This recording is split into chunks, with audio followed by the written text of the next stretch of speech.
Live streaming is on. Hello, Global Theater. My name is Jerry Fielka. Today is January 21, 2022. We want to thank Clinton Ignatoff and his amazing podcast, Concerned Netizen. Thank you, Clinton. It's an honor and a pleasure to be here with Stuart Isacoff. Is that the right way to pronounce it, Stuart? Oh, I say Isacoff, but I answered. Isacoff. Thank you. Yeah. And where are you calling in from, Stuart? New Jersey. How cool. I'm in Venice, so we're spanning the U.S. continent. Yeah. First sure question. it's much cooler where I am too. Yes. Say it again. It is cooler where I am, I'm sure. Yeah. It's pretty Well, cool. the first question, Stuart, is what's the best thing for a human being? What is the best thing for a human being? Yeah. I think probably honesty. What a great word. I rarely get that one. What's your favorite form of information, how it comes into you? I think in person. Person. In yeah, in person. We call that direct experience. Why do you think humans collect or gather information?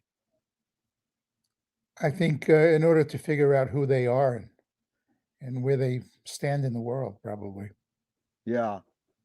Identity and place. That's great. And do you think this need or want to collect information is more innate or more invented?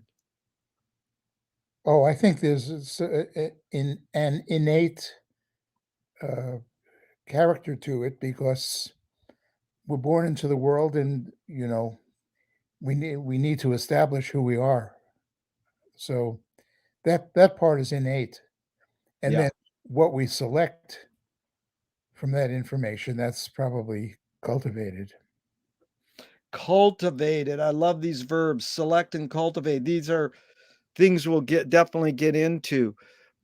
Do thoughts create emotions? I think thoughts and emotions are two sides of the same coin. Yeah. Is thinking more innate or more invented? I think it's a combination of the two. Yeah. Stuart, fill in the blank. I don't know what I think until I. Until I have breakfast. That is good. Boy, you really anticipated a question that's going to come up later on, so that's good. Can humans think without language? Oh my God, what a question. Well, yes, I think so. I think yes. Unless you want to include all forms of communication as language, so that, for example, a cave painting is a form of language, probably. Well, you anticipate another question. In that begs like do cave artists think when they're painting or when they're making their cave art? Oh yeah, they're doing something, Yeah. right? So cognition has to be some aspect of that. Yeah. So Chomsky says that a language is not just words, it's culture, a tradition, a unification of community, a whole history that creates what a community is. What do you do when language doesn't work, when language breaks down? You get a gun. Wow. And so, do you think humans are more feeling beings or more thinking beings? Oh, it has. It has to be a combination of the two. I, Yeah. I think some people are inclined more to one than to the other, but Yeah. they're both involved. I think in being alive. These are two questions from Alan Turing, 1950. Is thinking a function of the soul? Did he define what the soul is? That's really good because I've just added this question in the last couple months, and people always go, well, what is the soul? And that I can't answer because I took the question out of context. I found it somewhere and I thought that's a good question. So I can't really answer that, but I wish I could. But how would you, just in general, what's another word you would call the soul?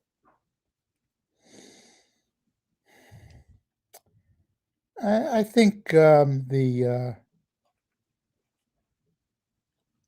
whatever non-physical aspects of ourselves N- exist. Non-physical is a good description. Non-physical. So is thinking a function of the non-physical? That's yeah, that's it's tough. But I mean, what's your hunch? Is thinking a function of the soul? Just you knowing what you think the soul is. Yes, I think thinking is. I think what is thinking except awareness of self. Yeah. So if you have awareness of self, that has to play into whatever you're thinking. His second question, thank you. That was good. His second question is, can machines think? Yeah, that's the question that he's most famous for. Um, I I would say no. Machines Yeah. can't think. Yeah, Stuart, do you more pursue happiness or more pursue meaning? meaning, especially a depressive character like me, uh, is searching for the meaning because the happiness is a little elusive. Yeah. Well, it's also, I got the question from Viktor Frankl, Man's Search for Meaning, and he said, meaning lasts and happiness doesn't necessarily last. I think happiness never lasts. Yeah. Yeah, yeah, and meaning is going to change over time as well. So these are all ephemeral things. I love that word ephemeral. What's another word for ephemeral? Uh, something that passes that d- doesn't stay constant. Yeah. Yeah, Oh, not constant. Yeah. Passing. It yeah, reminds me of clouds. They're constant. They're not constant in their passing. yeah. Well, there's that famous question, ancient Greek question of whether a stream that's moving does does it stay the same or is it always changing? Yeah, that's good. Does the brain more detect consciousness or create consciousness? Like, is consciousness there bubbling away and we're actually detecting it, or are we actually creating it? I think we're always creating. I think we're Yeah. creating. There is no. My daughter teaches a course at Columbia University in consciousness, and she spends a lot of time convincing her students that there is no, in a way, there's no reality. That we're always creating reality as we go along. Wow. What's the name of the course? I don't know Or what what's the department she's teaching it in? the. I think it's cognitive psychology. Oh, cognitive. So she's a psychologist? She's actually she has a PhD in linguistics, but she has always studied the connection between the language and mind. So it's all part of the same ball of wax. Sounds like you raised a good one there. What's her name? Her name is Nora. In same last name? Yeah, same last name. Yeah. So that's funny because I rarely bring this one up, but and Deepak Chopra is like chalked off as sort of too new agey for some people, but he said something that's similar to that. He said, and you brought up identity. He says, a person's identity is a socially induced hallucination. There's no such thing as a person. There's only a bundle of consciousness that's constantly in flux. Yeah, I could go along with that. Yeah, that's. Yeah, I want to hear Nora's reaction. Maybe we can set that up. I'd love to ask her all these questions someday too. yeah, she's well worth talking to. She's, you know, every bit on top of any of these things as I would be. And what you only had one child, or you had No, I have two. I have two daughters. My two daughters? my other daughter, Rachel, And what does she do? she works for the Rockefeller Foundation. She's saving the world. Saving the world. Yeah. Wow. I think they're both saving the world. So, Stuart, this is fun. I appreciate your time. What's faster, speed of light or speed of thought?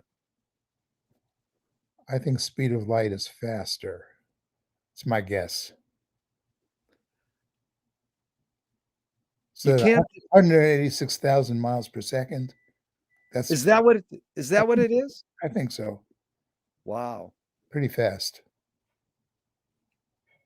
Audre Lorde, the poet, said, you can't dismantle the master's house using the master's tools. Yvonne Rainer responded and said, you can if you expose the tools. What new tool do you suggest? And in this regard, just to clarify, when I introduce some of these questions with cute quotes, it's not necessary that you apply the quote. That's up to you. You put the question into the context you want, just so that's clear. And so, what new tool do you suggest or do you like right now? I don't know. I always imagine that there's a kind of a bullshit meter, Yeah, and I think that that's a great tool. If you have one, you can detect when it's time to move on to something else. I like that, Stuart. Is that close to aesthetics? What's the difference between bullshit meter and aesthetics?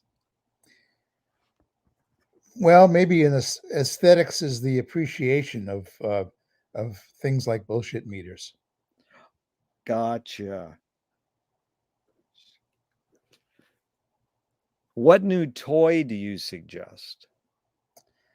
Do we have to remain clean here? It's a free for all. This is Stuart. The amazing thing with the podcast is this is live TV. This is like Elia Kazan in the 50s in New York. They had a big studio. We are doing live TV, so there's no censors. You can do it's all. It's you set the rules yourself. Well, everything. I'm old now, so everything is a new toy to me. I mean, computers are new toys to me. I still Yeah. can't get a handle on how to use them. And the last new toy I had was a Mini Cooper. Oh, Uh, that's a car. yeah, Oh, nice. Did you like it? I loved it. I leased it for 3 years, and I pretended I was James Bond the whole time. Oh, that is cool. Yeah. Marshall In fact, McLuhan I learned. had lunch with an old friend, and at sometime during the lunch, I told her that I happened to have outside. I had parked on the street the cutest car in the world, and she said to me, "You have a Mini Cooper?" I mean, that was her automatic response. So, I agree. It's the cutest car there is. What color was it? It was white. I took whatever car they had. Right. So I would have probably preferred red, except that that gets you speeding tickets, I think, when you drive a red. Oh, yeah. Um, so this one was an off-white, but it was nice. Yeah. Fun. Okay, so Marshall McLuhan learned from Ezra Pound that artists are the antenna of the race. Musicians, creative people, they're broadcasting and detecting the hidden psychic effects of our inventions so that we can learn to cope with what we don't like about them. And so this was one of McLuhan's main questions. And I asked you, why do humans ignore the hidden psychic effects of our inventions, even if the artists are broadcasting them to us? Well, first of all, I think that the name Ezra Pound in a sentence with the word race should be banned. Right. I understand. Okay. Okay. But why do we ignore?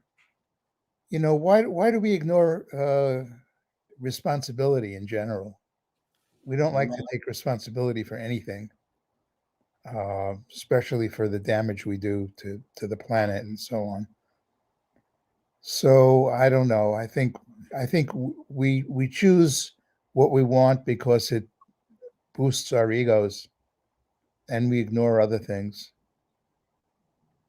That's in to boost egos. Yeah.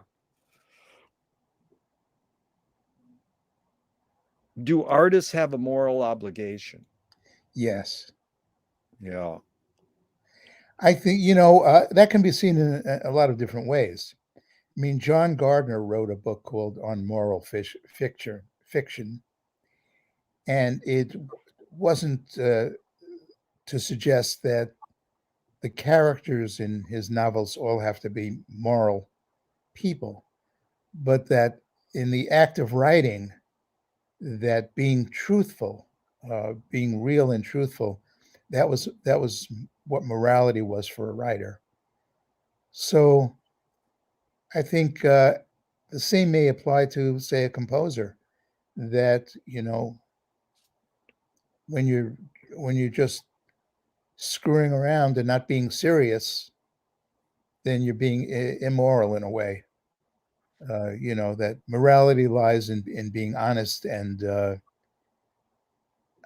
and and caring enough and practicing your craft and not trying to slide by. I think. Yeah. I'm glad you brought that up because you started with honesty and now you bring up truth. Louis Buñuel has an interesting thought. He said, I'm for anyone who seeks the truth, but I part ways when they claim they found it. Uh-huh. Yeah. Any comment to that? Yeah, I agree with it 100%. Be very afraid of anybody who claims they have the truth. Yeah.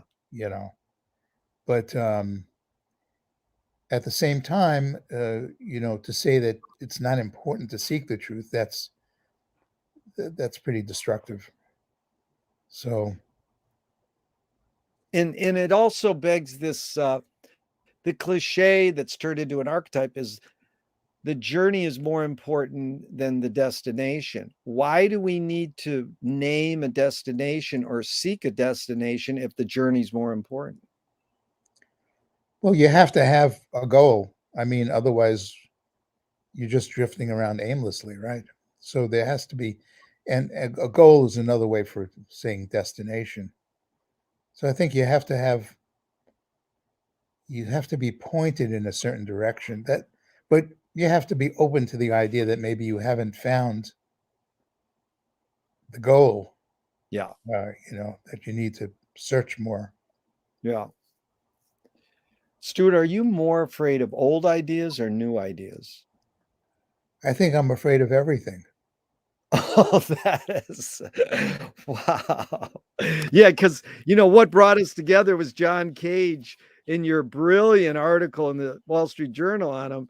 And I thank you for being accessible. I says, this is a great article. I want to talk to this guy. And you were accessible. And then this is where I got that question.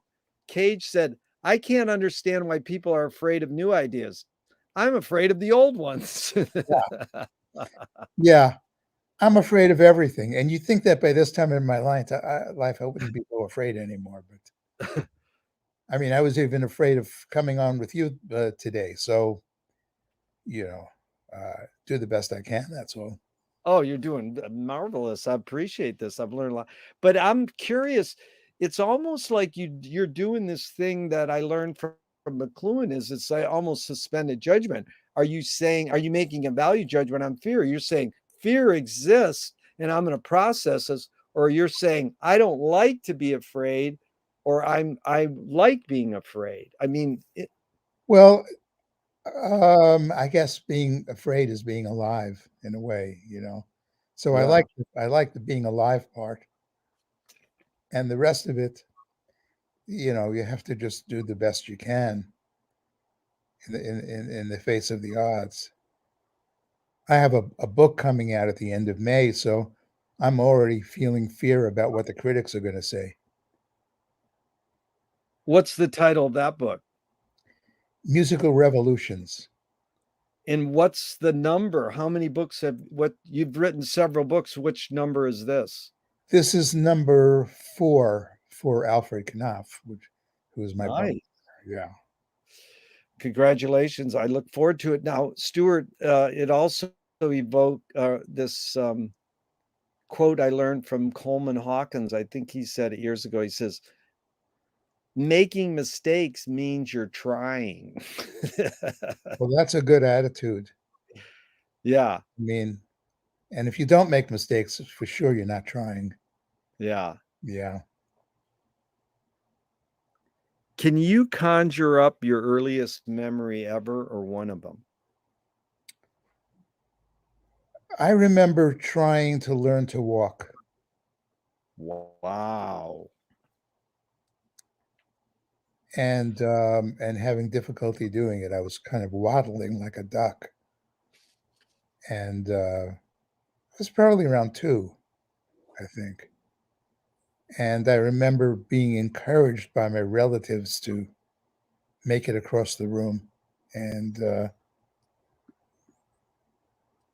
I find that there are certain memories that are in talking about emotion and thinking.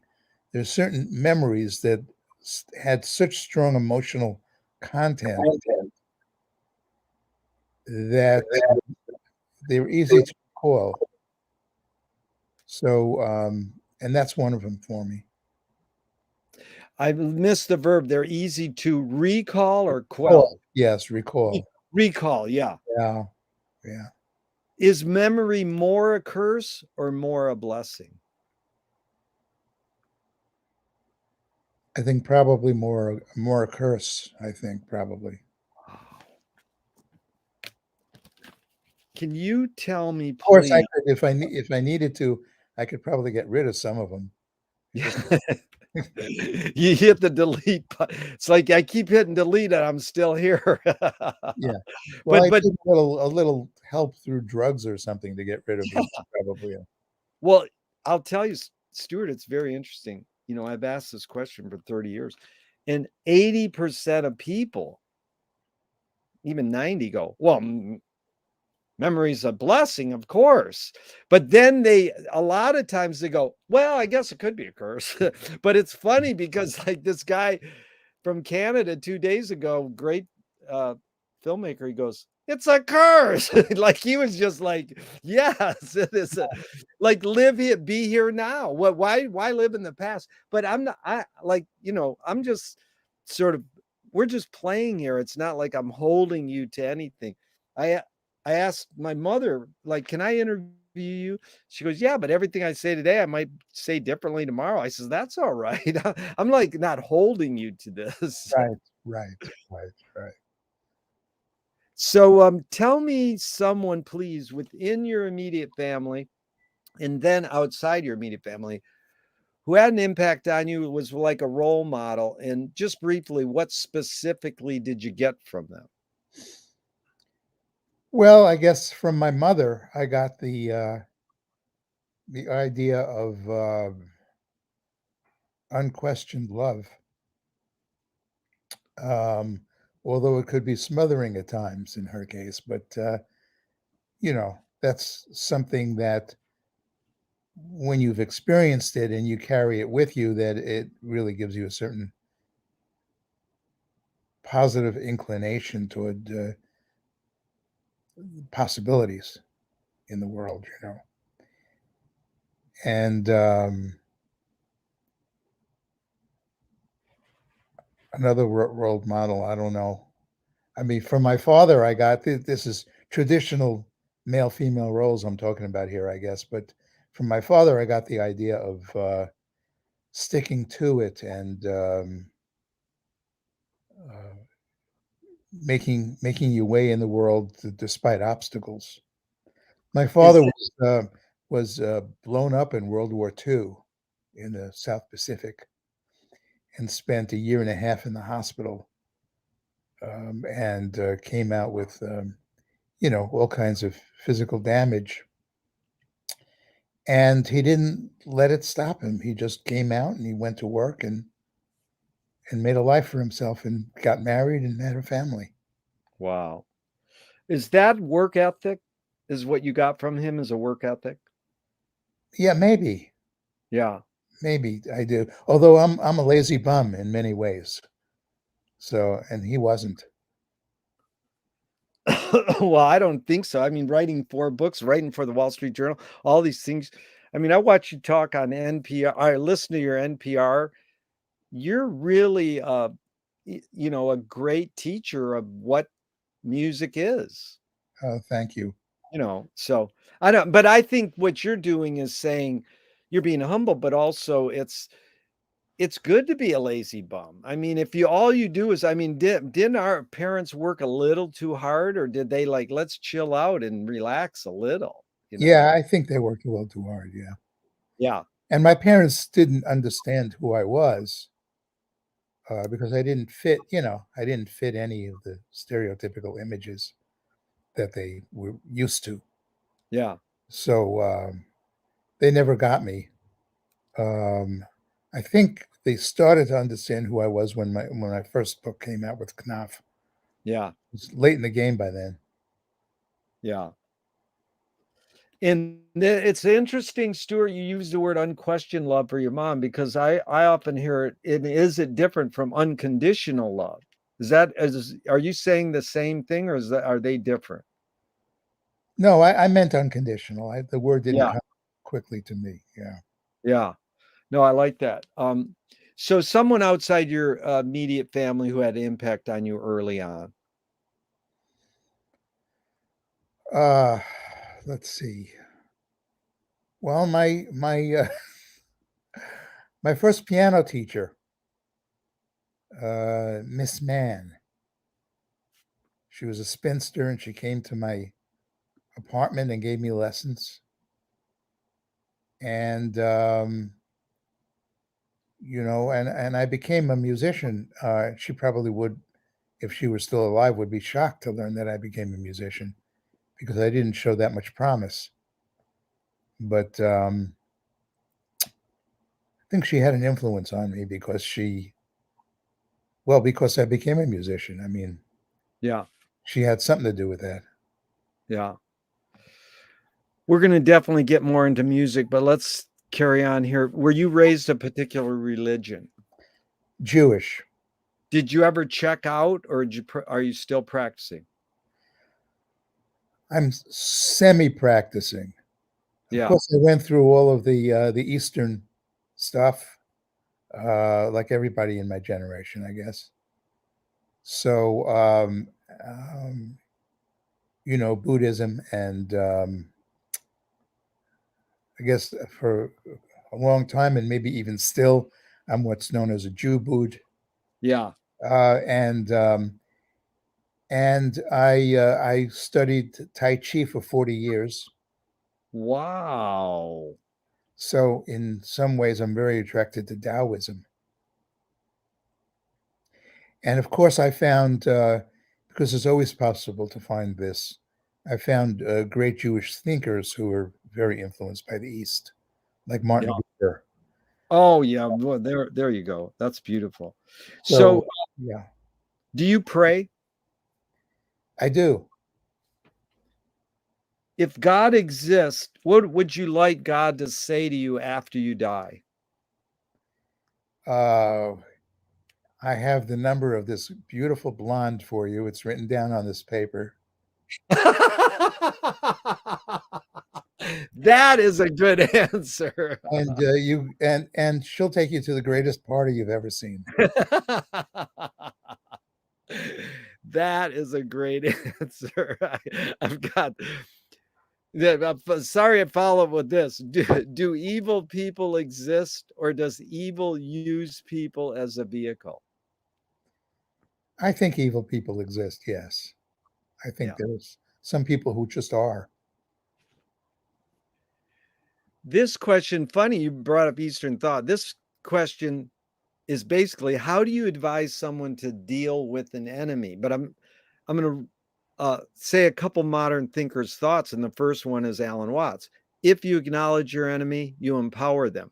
Coppola stole from the mob and the samurais. Keep your friends close and your enemies closer. Mhm. JFK said, forgive your enemy, but don't forget their name. And Fellini says, I need an enemy. So it's a lot of thoughts. The basic question is, how do you advise someone to deal with an enemy? But first, Stuart, how would you respond to Alan Watts? If you acknowledge your enemy, you empower them. Well, I think that, he's talking from the perspective of a meditator, I think. If you try to meditate and some annoying thought comes up, that the more you fight it, the stronger it gets. Yeah. So, you know, Buddhist meditation is all about letting all of that go and not getting caught up in it. I think that's what he's talking about. And of course, Jesus suggested we turn the other cheek, and that's not a traditional way of fighting an enemy. But I think that it all boils down to the same thing. It's the idea that you don't allow yourself to get hooked into that game. And if you do, you're turning over your will to someone who you really don't want to do that with. Yeah. It's good. So James Joyce was the first projectionist. He ran a movie theater in Dublin about 100 years ago called Volta Cinema. He said, this is stupid. Why should I go inside a building and see a movie of a tree when I can go outside and see a real tree? Years later, Faulkner said, sometimes the best fiction is more true than journalism. Why do we have to recreate things in order to get them? Why do we have to go to a theatrical play of people acting out life? Why don't we just live life? Yeah. Because we're not very good at taking in life. You know, we need we need ways to do it. And James Joyce, man,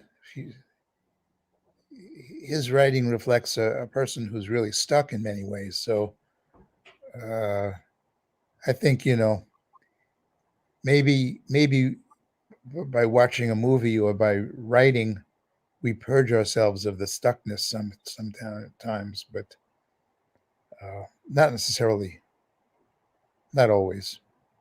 Yeah. I love that verb purge, but tell me how expound on Joyce. What did you mean by saying that he did what? Well, so much of his writing is gloomy, Gloomy, yeah. you know, that he seems, in a way, stuck in a world that he might want to watch a movie to escape a little bit. That That would is hurt him. that is good. And what's another word of a verb for or describe purge? Because I like that. You purge yourself. What does that mean? Well, you free yourself. Yeah, You get it free. out of your system a little bit. Yeah. Get out of your system. That is a great one. I've heard that. So you talked a little about this in some of your YouTube videos, and I'm just curious what first attracted you to pursue music as a career, because you said you see the piano. I was curious, first of all, you see the piano in your house and you start begging your parents for lessons. Yes, yeah, and then it was a year before they gave them to you. yeah. But why was the piano there? Were one of them playing it? It was my mother's piano from her childhood. But was she playing it live in the No, house? no, she It, wasn't. it was just sitting there. It was just sitting there, and nobody was playing it, and my father never learned to play the piano. He used to go over occasionally and with one finger kinda poke the keys and try to find a tune, but, yeah, it was my mother's, but she didn't play, and, and they just thought I was too young. They didn't get it. They didn't understand. So they made me wait, and then I took lessons for about 4 years, and then I decided I would rather be outside playing in the playground than practicing the piano, so I gave it up. But well, let's go back for a second. You were first hearing music on the radio, going to live concerts. What was intriguing you to even gravitate towards music? I guess it was radio and records. Yeah, But what were they playing? They were playing records around the house. What kind of music was it? probably, 40s tunes and things like Yeah. that. Wasn't wasn't any particular kind of music, I think. I don't know, or maybe I was just, the idea the piano was sitting there inviting me, Yeah. saying, "Play me," and I was saying, "I don't know how." So so I But wanted so lessons, and then my teacher, was smart enough to get me, uh, easy piano books to play from with pieces like, Mission to Mars. So I would sit there and I would play these sci-fi pieces, um, and, uh and then I started doing cultivating my ear a little bit. I would go to the movies and hear a theme of movies, and then I would go home and try to figure out how to find that find that tune on the piano. So, and I did manage to cultivate my musical ear that way. yeah, there's your cultivate, like that aesthetics. You're forming. Now, when did you go, "Oh, now I wanna start playing," like, you started playing rock and roll piano or jazz piano? When did then you switched back after the play era? Yeah, when I was a teenager, I suddenly woke up and realized that there were people my age playing in bands, and I thought that was very cool. Uh, so I, actually joined one. My I talked my parents into buying an electric piano for me, so I could join a band, and, I taught myself all the chords. You know f what a fake book is? Yeah. Yeah. So, fake book, so it's, the bare outlines of a tune with chord symbols, Yeah. then you would make your own arrangement out of it, and so I got a hold of a fake book, and at the very last page of the fake book was always a kind of a catalog of chords with the name of the chord and then a simple spelling of the chord. So I took one of those charts and I taught myself all the chords so I can join a band. And I started playing with some other kids, and we would do like Sweet 16s and, you know, all kinds of uh, little events. But And you're playing pop rock? yeah, yeah, Popular rock and roll. yeah. One of the kids in the band played saxophone, had a good ear, more than the rest of us. And when something came on the radio, he would write it out for us. I see. So we would play the latest, pop rock tunes like Downtown and Under the Boardwalk and all of these Yeah. tunes. And So, you know, that was a little self-contained school for me, that band. And then my drummer in that band became my best friend in high school. And he was a jazz nut. And he had, I lived in an apartment building, but he lived in an actual house with a basement, with a furnished basement. And he had an amazing record collection, all jazz. So I'd go to his basement with him and we'd sit and we'd listen to jazz records. And I became hooked on that. And started trying to improvise and doing a mediocre job of it, but at least I was, I was just trying. And meanwhile, I was going to clubs with him, even though I was underage. I was going to clubs with him to hear jazz people playing. And, for example, he was a drummer, and he was in love with Buddy Rich. So we went to see the Buddy Rich Big Band in New York. And in New York, I went to the Half Note, which was a jazz club and Italian restaurant, to hear Cannonball Adderley, Ooh, who had his brother Nat with him and Joe Zawinul on piano. whoa. And this little kid. It was a little embarrassing because the manager of the restaurant came over and asked me for my ID because I was underage. And when I said, admitted I was underage, he shouted loud enough for everyone in the place to hear, "No alcohol at this table." So it was a little bit humiliating for me, but I But he got didn't kick you out. he didn't kick me out, and I got to talk to Cannonball in between sets, and and he was the sweetest guy in the world. Wow. And So so you proceed and go to college and study music, or then also tell me when did the tipping point that you want to pursue writing as a career? well, I always liked writing, and in college, I wasn't pursuing music at first. I was entered as a physics major. I had many different majors, and I failed out of every one of them. Um, what killed physics for me was taking calculus. I couldn't do it, and then I would switch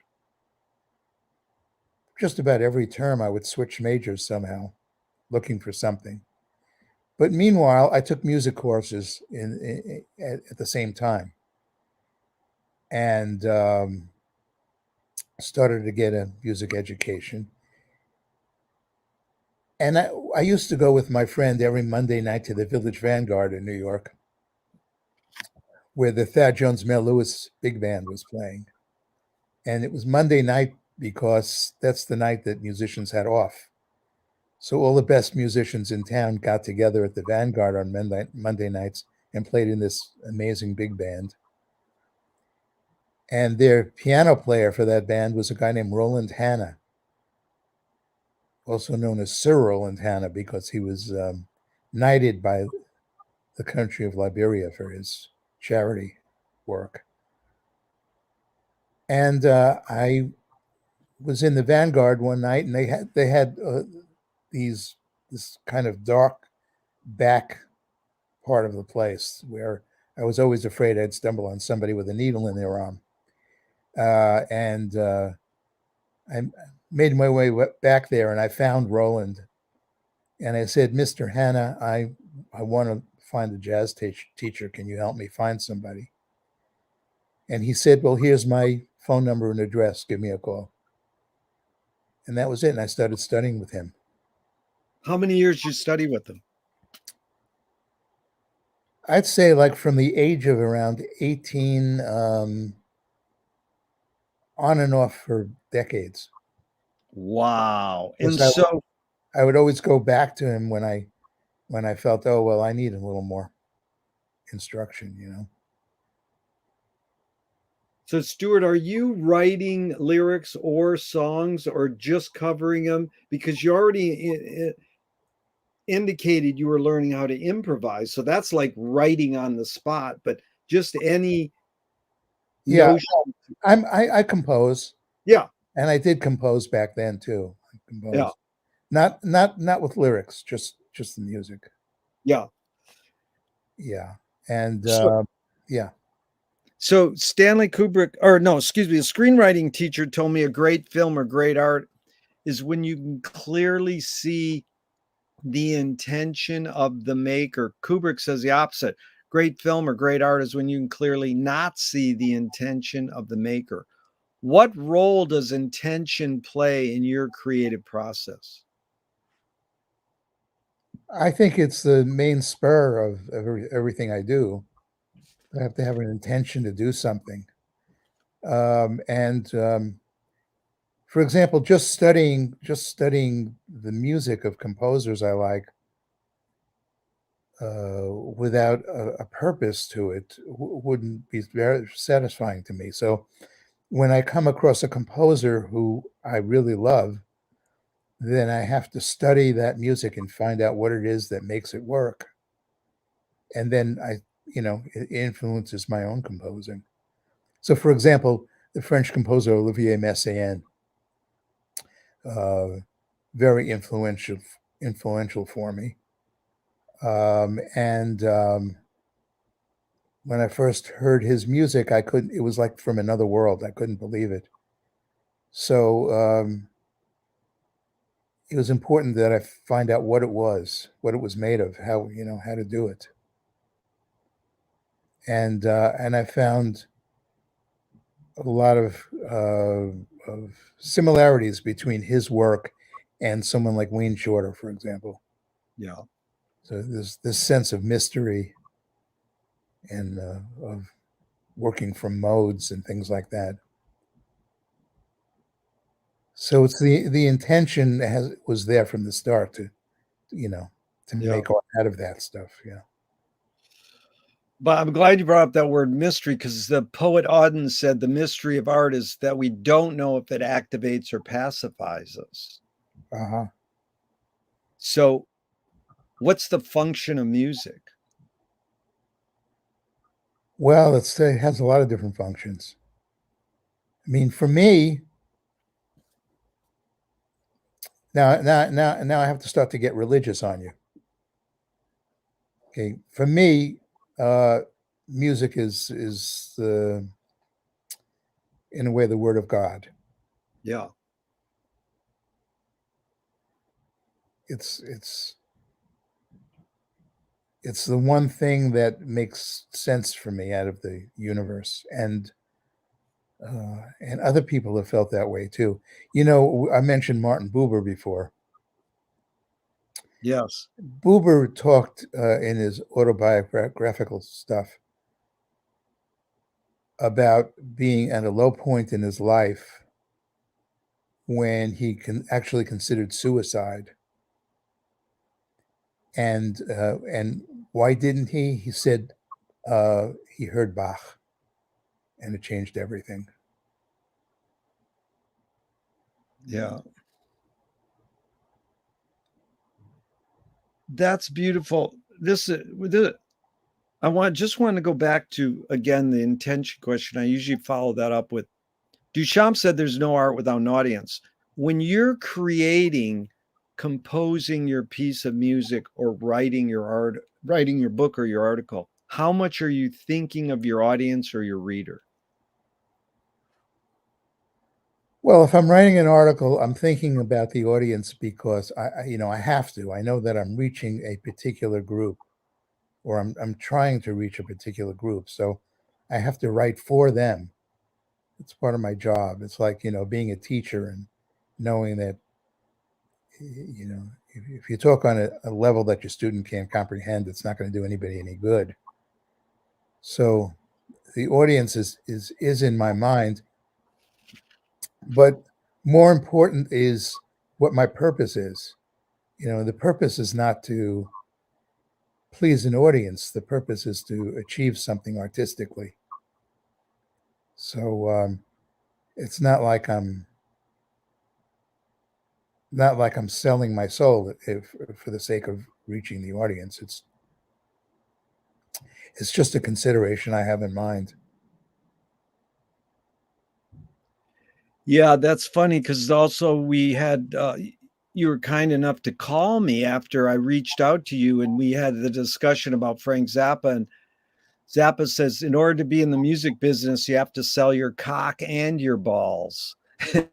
Yeah. And I asked this, young, really successful musician, and I asked him, what do you think of the music business?" He goes, "Interesting." I goes, "Interesting? That's a wimpy word, you know." And then I quoted him Zappa, "In order to be in the music business, you have to sell your cock and your balls." And he goes, "Wow, I thought you only had to sell your soul." No, they demand body parts now. It's not enough. Yeah. But, Well, it's true I that mean, you always it always seems that somebody wants big chunks of you if yeah. and it's hard not to give in.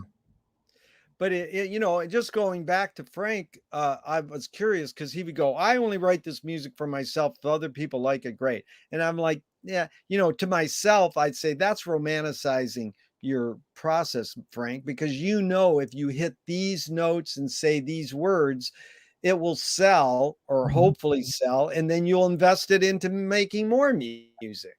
Right. So, it's like intention in is hard to really get down to it, especially in music, because like Walter Patter's saying, all art aspires to the condition of music. Like music is so cool. Poetry, literature, painting wishes it could be as cool as music. Traditionally, philosophers have rated music as the lowest form of art because here's that word ephemeral again, because it comes and it goes so quickly that you know a philosopher like Kant, for example, didn't think that music had any form. He couldn't grasp onto it because it just shows up and then it leaves.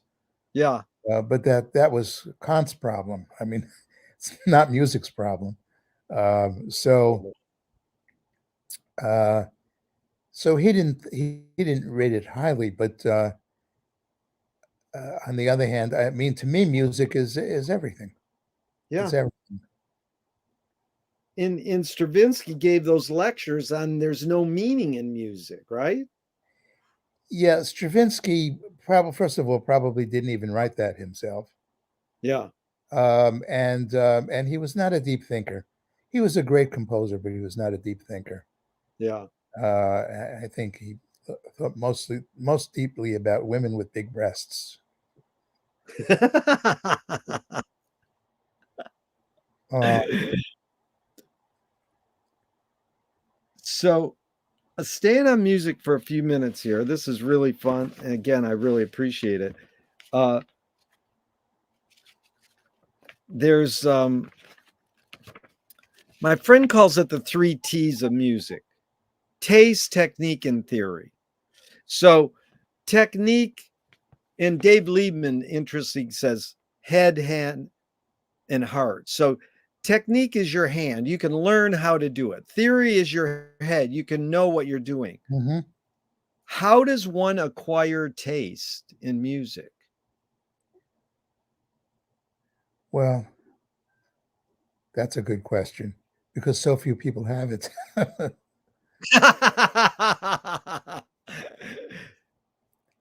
I think you should start with cultivating taste in other realms, like food, for example. If you develop a good Yeah. sense of food, then I think then you can transfer it to music. I don't know. Taste. What can you say about taste? I mean, I think I said it when I claimed that people don't have it. Uh, you need to know a lot in order to have a real sense of taste. There was a time in, like in the Baroque era when, people were judged by their taste. They said, "Well, if you wanna be a great musician, you have to have taste." They just came right out and said it. But, today, of course, you can't claim that anything is good taste or bad taste because everything is equal now, and you could do something in very bad taste, and then if you don't say something nice about it, you're, too, too conservative or too male or too something, you know? You get accused of a political stance. It's just hard to have a judgment about anything anymore. Right, but how does taste differ from what aesthetics are? You've studied the history of jazz pianists and classical composers in piano. You Uh, know that realm. yeah, If you find something like that touches you that isn't in the canon, how, well, just how do you tackle that? What's the difference between taste and aesthetic? yeah. Well, if I hear something that's totally out of my experience, I try not to pass judgment on it because I figured I need to be educated. Um, but if it touches on my experience in any way, then I judge it based on what I've experienced as greatness in the past Yeah. and see if it measures up to that or not. But you have to be open to new things too. It's difficult. Yeah. It's difficult. My wife is a rock and roll person, and I never was. So I used to have arguments with her about whether something was legitimately great or not. And she considered me really stuck up and ridiculous. And in many ways, she's more open than I am because my very first date with her, I accidentally took her to hear Pharoah Sanders, who's a very shrieky, crazy avant-garde jazz saxophonist. It was a mistake because I had a wrong idea in my head about who Pharoah was. Uh, and that was my first date with my wife. And I said, "Oh my God, I'll never see her again." Uh, but she surprised me because she liked it. How So cool. yeah, Oh, I love Farrell. That was great. I saw him walking with his daughter in Marina Del Rey once, and I went up to him. I says, I had a transcendental experience listening to you at Baker's Keyboard Lounge once, and his daughter looked like, "Wow, my dad really is somebody." he really is somebody. Yeah, yeah, Yes, but that was beautiful because it reminds me of I have a friend who's like a big hotshot classical composer, music film composer, and I says, "What do you think of Cecil Taylor?" And he goes, "That's shit." He hates Cecil Taylor, and then you if you listen to some tracks by I think it's Charles Ives. It sounds like Charles Ives is being Cecil Taylor. And I think we might have touched on it when someone says to you, "Oh, Cecil Taylor or Sun Ra are horrible." How do you suss it out? well, I try to find some track that they can relate to. I know, for example, for a long time, I couldn't make head or tails out of Cecil Taylor, and people I respected were saying good things about him, Yeah, saying, "Well, what am I missing?" Um, and then I found an early track of his where he's playing kind of blues, and I thought, "Oh, he knows what the hell he's doing." So, then I had to be open to uh, other things that he did. yeah. So sometimes you have to do a little research to get the whole scoop on somebody. Yeah, the guy went backstage to Sun Ra and says, "My kid could play that." And Sun Ra goes, "Yeah, but can he transcribe it?" Yeah. Well, that's what like people say about Picasso's painting. Yeah. Oh, my kid could do that. Well, okay. Uh, let's bring them over to a gallery. Let's see if they take it, if they pay them for it. Yeah. So Copeland says four elements or ingredients of music are melody, harmony, rhythm, and tone color. Sort of know what melody, harmony, and rhythm are. What is tone color in layperson's terms? Well, it's the quality that makes an instrument different from other instruments. So, what makes a clarinet sound different than a violin if they're playing the same note? Yeah. So the tone color is an aspect of the sound that's not melody or rhythm or harmony. It's a quality of sound or part of an instrument's personality. And then great orchestrators find ways of putting together different instruments to create a tonal palette or a tonal picture. So I know I have trouble when I write. I always have an editor saying to me, "What do you mean by this?" It's very hard, very hard. Well, that was back to the aesthetics. Who picks what you write about? Do they come to you and say, cover this, or do you go, I want to cover this, or is it a combination? What's the process? It's a combination, but it's more often I have to pitch something that I like. You pitch, yeah. Uh, you know, uh, Once in a while, like with the journal, once in a while they've reached out to me if somebody's died and they said, "Would you write an article about this person?" Um, or there's some event that they feel they need to cover. But usually I have to come up with the idea of what I want to write about, and most of the time it's rejected. Really? So you pitched the cage? I pitched the cage. I'll tell you, I used to be in the journal, well, maybe as much as once a month. Now it's more like twice a year. They've really cut back. And the one feature that they have on Saturdays is called Masterpiece, where they have somebody write about a masterpiece of some kind. Yeah. And so I know they're always looking for something along those lines. So I reached out to the editor and I said, "Did you ever do Cage's 4 minutes and 33 seconds?" And he said, "Actually, we did it many years ago, but probably time to revisit it again." So he had me do it. Yeah. Brilliant article. And so you know, I was wondering what's more fundamental, language or music? I would say music's more fundamental.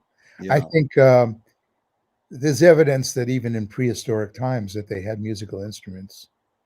There are Yeah. flutes made of animal bones found in caves and all of that. And then, of course, percussion must have been there all along. Yeah, we're going to go into that in a second, but I wanted to go back with the tone color thing. A lot of times people say tone color is timbre. I goes, well, that's another musical term. I'm trying to get you to tell in layperson's terms. And Yeah. one person said it's the amount of overtones in a note. And I always want to understand what overtones means, but I don't. And can you clarify that? What does overtone mean? Um, it is a scientific fact in nature that vibrating bodies emit many, many tones. We hear a string vibrating, and maybe you focus on one note that's dominant in that vibration. You say, "Oh, that string on the guitar is tuned to E, so I hear an E." Now, it turns out that vibrating objects like strings actually subdivide themselves, their lengths, as they vibrate. And they emit many, many different tones, but they're very soft. You don't usually hear them, or you don't notice them easily. So an E string emits an E very strongly, but also a B more softly, and all up and down the scale, other tones. And this has to do with actually the basis of harmony, is that when two tones are vibrating together, that they form certain mathematical ratios. And this has to do with the length of the strings that are vibrating. So that if you have an octave, for example, is the ratio 2 to 1, so that the higher note is going twice as fast as the lower note. That's an octave. And then the proportion 3 to 2 gives you a fifth, which is like from a C to a G. And you have this whole range of different tones. They're so soft that you usually don't notice them. But what they do is they add tone color to the mix. And so these are all known as overtones, these tones that are vibrating in higher and higher frequencies being emitted by this one vibrating object. And it's part of what makes a guitar sound different than a piano, which sounds different than a clarinet. That is, which of those overtones get emphasized. Yeah. That was good, Stuart. Thank you. It helped me. And it also evoked this what's the name? Badalamenti, the composer who wrote music for David Lynch's films. My friend was obsessed. He said his C note is red, or he put a color to a note. That's sort of like synesthesia, isn't it? Yeah. Yeah. And so I went up to Frank Zappa the next day and I said, so what color is the C note? He goes, I don't know, maybe blue or red. He says, ask Rimsky-Korsakov. Well, yeah, because Rimsky was one of the composers who believed that there was a connection between tones and colors, and Scriabin was another. The problem is that all of these different composers, they all had different ideas about what color we're talking. But Yeah. let's go on a divert for 1 second, because I think the reason you called me was you saw that I had this relationship with Frank Zappa, and then you said, I got a Frank Zappa story. So my favorite Zappa story was you went to see Frank at the Garrick, or you saw the Garrick Theater poster and it said absolutely free. And you went up to the ticket counter and says, no, it costs. And you said, well, the sign says absolutely free. Yeah. That is a great Zappa story. But your Zappa story, besides that one, which I really appreciated you saying, I think Frank would have loved that one. I was at Brooklyn College, and he was performing there. And he came out on stage and he told the audience that he had been in the bathroom, the men's room, and there's graffiti on the wall. And the graffiti said, if Jesus was Jewish, why did he have a Puerto Rican name? I thought that was great. Kind of an amazing thing to come out and say that. And just aside, did you ever hear his LSO album or his Yellow Shark, his or orchestral favorites, his orchestral music? Yeah, I've heard, from time to time, I've heard different things. I couldn't name them, couldn't tell you. Right. But I always admired him. Always admired him. Yeah, I admire him, and I come from more the rock and roll love of Frank, making it more complex and polyrhythmic and funny. And the big picture was just your take on this. In the classical orchestral world, serious music, whatever you call it, Frank isn't that great, but he isn't doing what most rock and roll people do. They go, well, I can enhance my rock with an orchestra. He was doing what his bodyguard said. Well, he said, I like classical music, and Frank takes a rock band and makes it sound like an orchestra. Yeah. But you're overall just knowing that orchestral world is there a reputation that his orchestral music was great or just so-so? I think there are some people who thought his music was great. Yeah. Um, I don't know. Did he have a relationship with my friend Nicholas Slonimsky? Do you happen to know?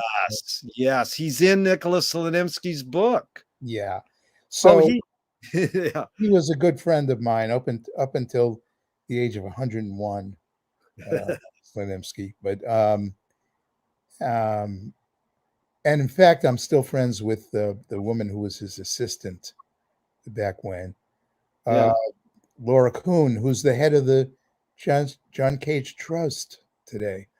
But Wow. yeah, she went from Nicholas to Cage. That is great. But I know that I think I knew that Nicholas admired Frank, and I think didn't even Pierre Boulez admire him? Oh, yeah, put Pierre Boulez. Yeah, no, Frank had some great crossovers, but I gotta tell you, the Nicky story is great. Nicholas Slonimsky was, brought onto Frank's concert at Santa Monica Civic, 3,000 rab raging rock and roll fans, Yeah, and Frank goes, "I'm gonna bring out a national treasure," and Nicky comes out, or Nicholas comes out on the piano and just go ding, ding, ding, ding, like Cecil Taylor, and they go wild, and Nicholas and Nicholas said, usually it's 12 people in my audience right. and half of them are sleeping. And it was like the pinnacle of his life.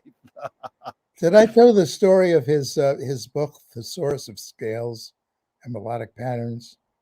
Yep, tell it. He wrote this book he compiled every possible scale that you could ever think of. Well, that's how Frank got to him because Coltrane was studying that and Frank's musicians were studying that. Yeah. So, yeah. Well, anyway, Nicholas told me that he did this book. He and his publisher opened a bottle of champagne when they sold one copy because they never thought anybody would ever want this book. He did it for the reason that people climb mountains, because it's there. So they opened, and then all of a sudden it became a bestseller. It was flying off the shelves in the music stores, and he didn't understand why. And it turned out that people found out that Coltrane was practicing from it, Right. and he didn't know who Coltrane was. Oh, So it's just absolutely wild, and he became yeah. a bestseller because of that. Well, Stuart, we should do a whole podcast on Nicholas because his appearance on Johnny Carson's show is on YouTube. Well, he was my hero. When I Yeah, was in college, he was my hero, yeah. and then as soon as I was out in the world with a piano magazine, I immediately got in touch with him because I said he's got to write for me, Yeah. and we became friends. Oh, here's my other favorite. Tom Schnabel had him on KCRW, the NPR in Santa Monica, and he says, "Okay, Nicholas, I know you use colorful language, but you can't on radio." And he goes, "Can't use any four-letter words." And Nicholas goes, "But in Russian, there are 13 letters." Yeah, he was the sharpest tack in the box, I'll tell you. Oh God, I loved him. Um, I saw him sit next to Frank at the Whiskey A Go Go and watch Frank's kids play rock and roll. And it was like Nicholas Slonimsky and Frank at the whiskey. It was like one of the most surreal moments in my life. Like, wow, this is a nice group to be in. I brought my girls when they were little to his daughter Electra's house in the village Uh-huh. when he came in to visit from New York. And I said, he's really important, blah, blah, blah. And he showed up wearing a tie that looked like a fish. And I don't think they knew what it was all about. So a couple more music questions. McLuhan said song is slowed down speech. The reason cultures have different musical taste is ultimately connected to language difference. I'm not asking you to agree or disagree, but just any thoughts on that?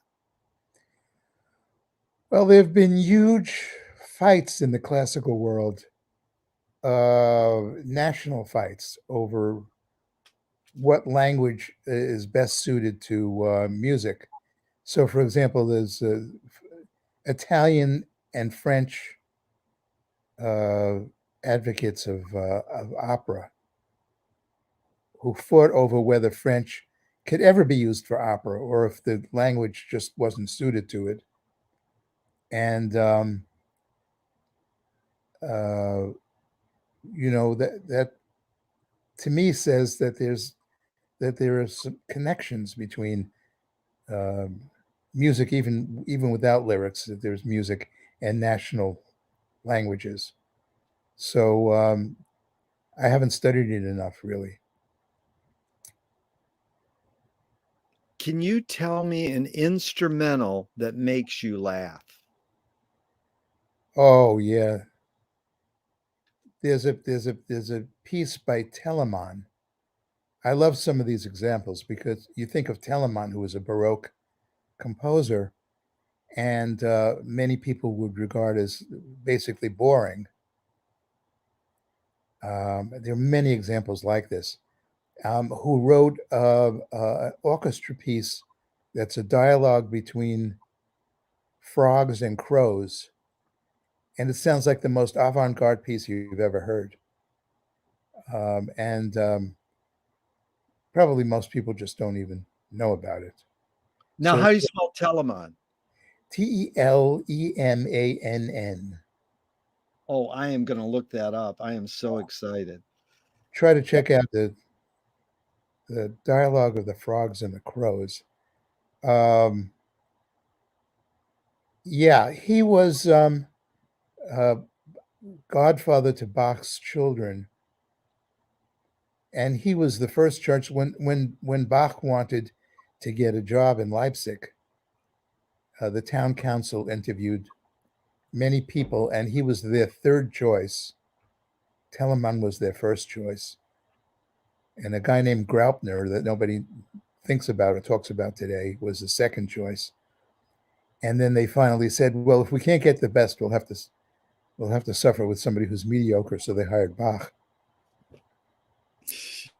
Um, but anyway, Telemann, he was a good musician, but he was no Bach. But this piece is really wacky. I love pieces like that. Beautiful. So, poet said that poetry is outing your inner dialogue. What language is your inner dialogue in? Well, my inner dialogue mostly consists of gas. That is a great.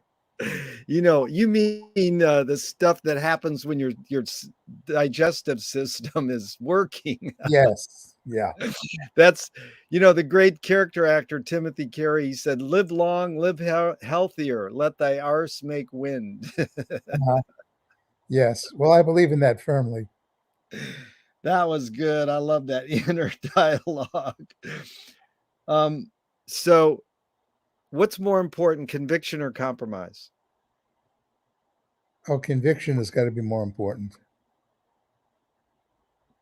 But then if it leads you to war, that's not so good. That's right. Yeah. Very good, comprehensive. You've accomplished a lot, Stuart. Name these three elements. What played the biggest role, second and third? Luck, skill, and ambition. How do you rate those three in your accomplishments?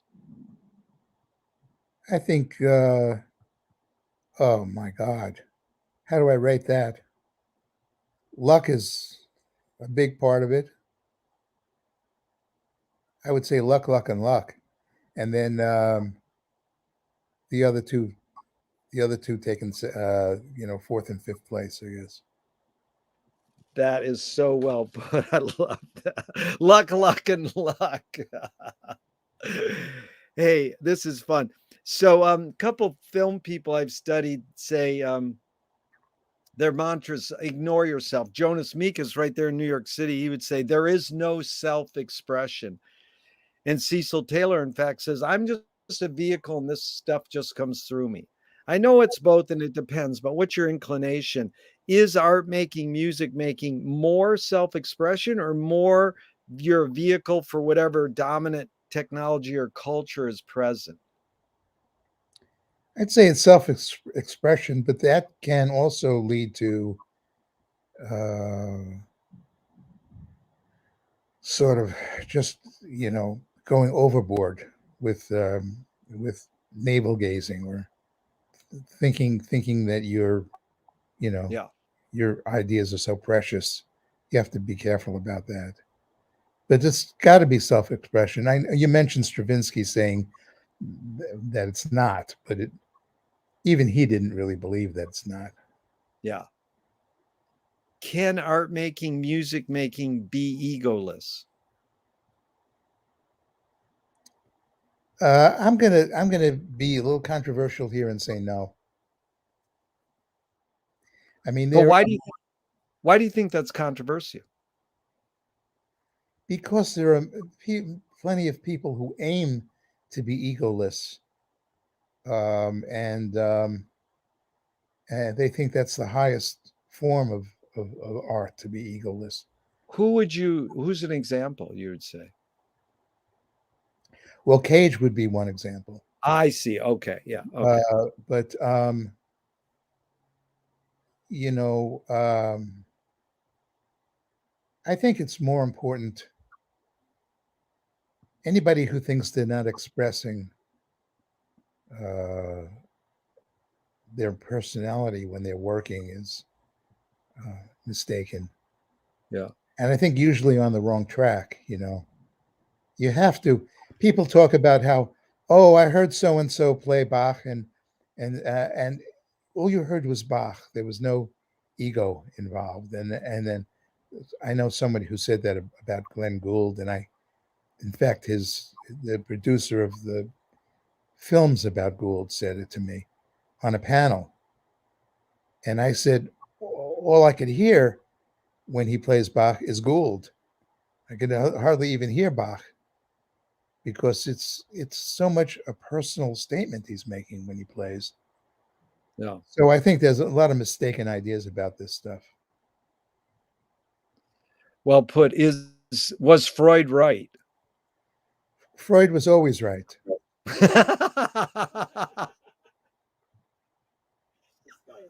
Is perception reality? Yeah, yes. My daughter teaching at Columbia would say the same thing. Yeah. Yeah, well, there's no right or wrong answers to any of these questions, but that one you got right. And tell your daughter, tell Nora I want to interview her because Okay. she got that answer right through her dad. No, my friend, I said, is perception reality? He says, that's all you got. That is all you got. That is all you got. And then Lily Tomlin says, reality is just a collective hunch. That's right. That's right.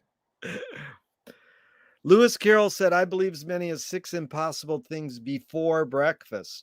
Have you believed in any impossible things lately? No, I used to believe in the possibility of world peace, but I've given that up now. So, no, I don't believe in anything impossible. Yeah, Sunra has a great one. He says, the impossible attracts me because everything possible has been done and the world didn't change. Right, right, right. Stuart, tell me one major element of your creativeness, your accomplishments that's changed, and one major element that's stayed the same since the years you've done this.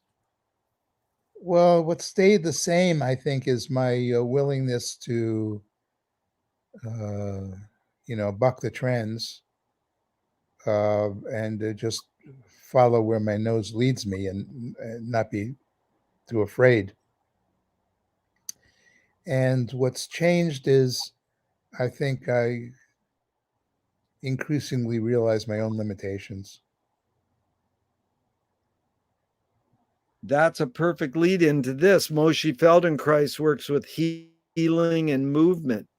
He says it's literally possible to identify a weakness and incorporate it to become a strength rather than we're taught to overcome a weakness. Tell me a weakness you turned into a strength. Well, other people come to my mind when I think about this. For example, Steve Reich, when he was a student, uh, began writing minimalist stuff because he wasn't very good at other things, and it turned into his major strength as a composer.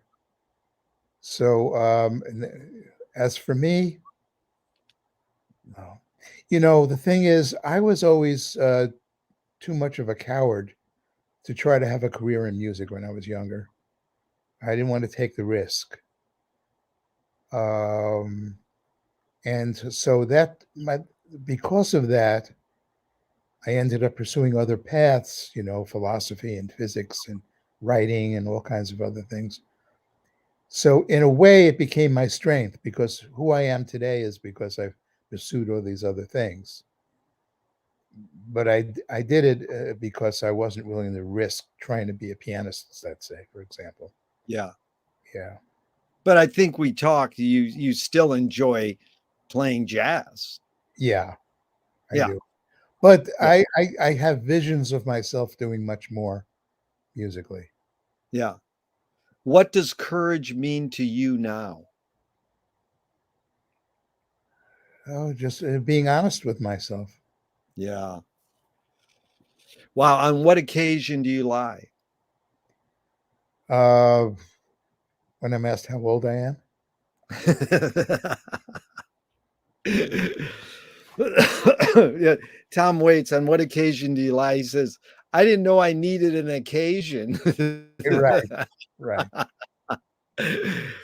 But it is beautiful how your first thing was honesty. Yeah, And everybody answers on what occasion do you lie, except like one person in 40 years they go, I don't lie. And it's like, yeah, right. And we all know we lie. It depends on how you define it, what a lie is. yeah, But it's one person said astoundingly to me, she says, I don't want to lie, but mainly I don't want to lie to myself. yes, right, Yeah. yeah, yeah. I don't need to lie to get into a bar anymore, at least. um, we got about 10 more minutes. Thank you, Stuart. I really appreciate this. Anger can be a productive emotion when fill in the blank. When it's justified, Yeah. when you have a reason to be angry, um, doesn't mean you act out on it, but it's healthy if somebody does something that deserves your anger. What's the most significant difference between women and men, physical aside? Well, it's hard to generalize, especially today, because I'll be accused of Yeah. stereotyping, but I think when women, it's not always the case. I'm arguing with myself about this answer, but I think women tend to be softer, and I think they tend to be um, more patient, Yeah. and I mean they tolerate men uh, more than men deserve. I think. Yeah. Um, my mom used to say, God, give me patience and give it to me now. Yes, right. You see a march outside in the streets. We want patience, and we want it now. Can you forget to die? Can you forget to die? Yeah. Well, whether you remember or not, you're going to do it. Yeah. You covered this a little, but I'm curious. You create what you resist. Bob Goldthwait, the comedian, morphed it into you are what you hate. James Joyce said, it's a curious thing how your mind is super saturated with the religion in which you say you disbelieve, And Louis Buñuel nailed it. He said, "Thank God I'm an atheist." Yeah. What's your thought on that? You create what you resist, or one creates what one resists. Yeah. Well, I think we went into this a little earlier. The idea that that the more you fight against something, the more you've joined it in a dance, you know. Right. So I think in many ways we do create what we resist. But And I'm saying, why do we pick that thing? Like people go, one guy said, "Well, I don't, I hate chocolate milk, so I'm not what I hate." But there's something about picking the thing that like Buñuel and Zappa were hardcore raised Catholic, and there's so much of their work is reacting to Catholicism. So they didn't really get to pick whether they were going to be raised Catholic. right. So it's like, Yeah. It's so complex, you know. yeah, I mean, the things that form us, that make us who we become, yeah. they're from so many different sources and experiences. It's really hard to, I think it's hard to nail why exactly anything happens. Yeah, it's both McLuhan and Krishnamurti say that violence is a search for identity. Uh, And that's like, whoa. So, how do you find peace of mind? well, for me, it's through music. Yeah. You know, my wife has very recently started to play the piano, and I got her a book of simplified classical pieces. And the really, really beginning level things, you know.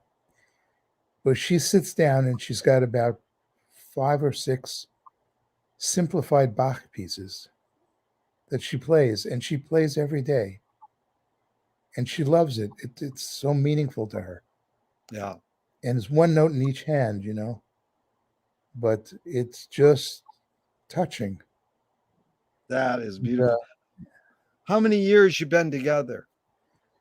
we're about to celebrate our 50th anniversary. Oh, congratulations. And how do you explain the longevity? Well, I always say that the secret to a long marriage is a bad memory, short memory, What- oh, is short memory or bad? short memory, Short, yeah. memory. If you were walking down the street today and you met yourself as a 12-year-old, what would you say to your 12-year-old self? Get out. Escape now. Which way should toilet paper come off the roll, over or under? Over. Why? I was actually looking for the answer. I don't know. No, I changed my mind. Under. Okay. Just a couple more. If the publisher was to release your autobiography off the top of your head, what would the title be? How did I ever convince anybody to publish this thing? They want to scent the glue in the binding. What smell would it be? Lychee. Oh, that's good. And they want to have the color of ink other than black on some of the pages. What color?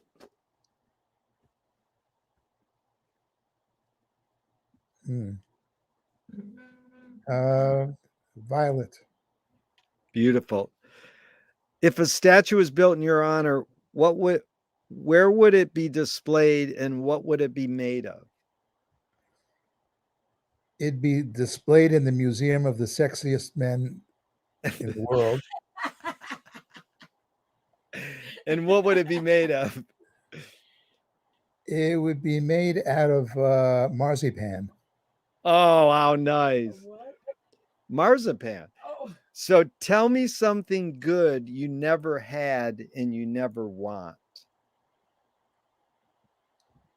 Well, if it's good, why would I never want it?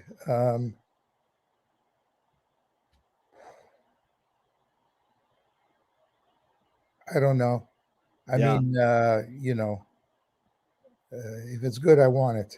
Yeah. So 3 more and we're out of here, Stuart. What a pleasure. Thornton Wilder said in 28, art is confession. Art is the secret told, but art is not only the desire to tell one's secret, it's the desire to tell it and hide it at the same time. You've laid your cards on the table for 90 minutes. I'm grateful. I'm not insinuating you haven't already answered this. What's it really all about for you? You know, it's about making connections to people, Yeah. like I did with you today. Yeah. It's really good because the first question is rooted in Wilhelm Reich. What's the best thing for a human being? And my friend said, other human beings. And then the last question, Wilhelm Reich would have said an orgasm. right, an orgasm. Then you get more people. Yeah. But one before I finish that statement, I jumped the gun. What is a cultural shift you see developing today that inspires you? The only thing that inspires me today is that I noticed that more people are speaking out against the kind of knee-jerk reactions of political purity that Yeah. that have been overtaking us. You know, Yeah. uh, Political purity, Purity. What does that mean? well, you know, people today, you know, with the Me Too movement and all of that, Yeah. that people today are being disinvited, they're being fired, Yeah. and they're being disinvited from speaking because somehow they didn't measure up to somebody's idea Yeah. of what correct is. You know, Yeah. it can drive you crazy. Yeah. Yeah. The Catherine Deneuve wrote that letter, uh, and then she had to apologize, saying, have you ever heard of an awkward come on? you know, Yeah, sometimes you fail, but I understand the movement, and I'm like happy people can express themselves, but yeah, yeah, I see. it goes overboard. That's all. Yeah. What gives you the most optimism? Well, now I'm going to pander to you and say that what gives me optimism is the fact that people like you reach out and want to hear from me. Oh, well, it's been a pleasure because I started making that point about the first question, and the last question is what gives you the most optimism? And that's what they asked Groucho Marx at the end of his life. What gives you the most optimism? And he said, other people, Yeah, and he spent his life cutting down other people and making fun of them, but he knew that that's what's important. So yeah. it's really been a pleasure, Stuart. I really thank you. And I thank you for reaching out and calling me up when I asked you about this interview. And Well, it's been a great pleasure for me, Jerry. Really, yeah, lots of fun, and I wish you all the best. all the best to you, Stuart. Thank you so much. Okay, bye bye. Bye.